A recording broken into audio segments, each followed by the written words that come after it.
We all want to make our children happy, but is there a risk of going overboard and becoming the P word? You know, a pushover. Gigi Schweikert is a parenting and early education expert and former director of the UN's Child Care Center here in New York. And we're so happy to have you on set with us today. Thanks, Gigi, for being here. So, is being a pushover parent really all that bad? Well, it kind of is, but let me start with kind of defining what that pushover parent is. So I'm the working mommy of four, and often that pushover parent myself. So it's not so much that sometimes we're the pushover parent, is that are we always that pushover parent? So how do we know if we are veering into that territory? What are some signs? Tanya, that's a great question. So some of the signs of being a pushover parent is that the world is revolving around the child. The parent's letting the child take the lead, that the parent is actually doing many of the things that the child could and should be doing for themselves.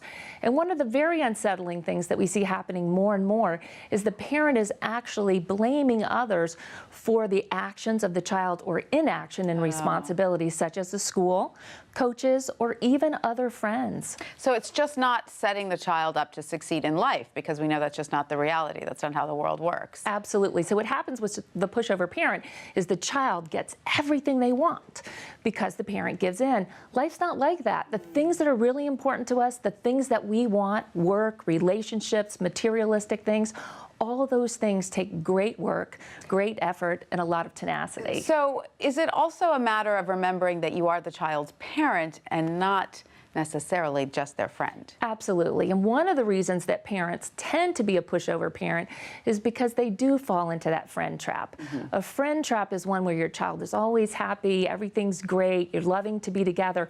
But in a real parent, you admit you're the parent. Children like boundaries. And you also realize that when children, or any of us, are met with the word no, we get a little frustrated. So we need schedules, we need boundaries. Kids respond well to that. What are some other tips? I mean, here's a scenario. You come home from work, you're tired, you come home and your child is watching TV when he should be doing your homework, and you say, turn off the TV, and they say no, or they whine and they give you lip. What do you do? All right, so that's great. And that's one of the reasons, typically, and you hit it right on the head, of why we give in as parents. It's because we're exhausted.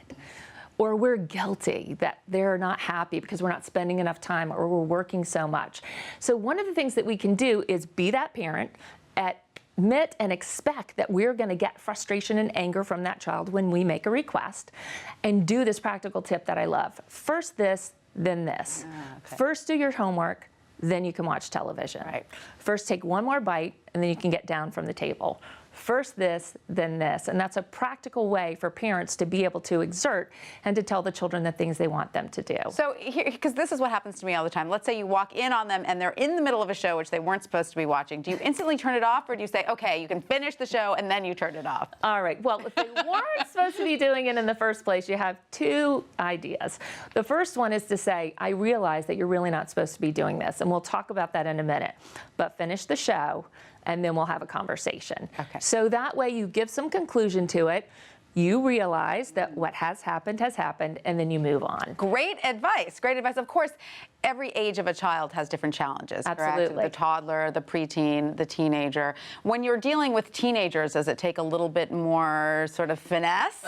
It takes a lot of finesse. That's why if you're the pushover parent now, you want to get better at it before they get older. You can always pick up a 2-year-old. Yes. I have 4 teenagers right now. You cannot pick up a 16-year-old. I've tried. Right. It's impossible to do. How do you feel about offering choices? Is that helpful? Choices are so important, Right. Tanya.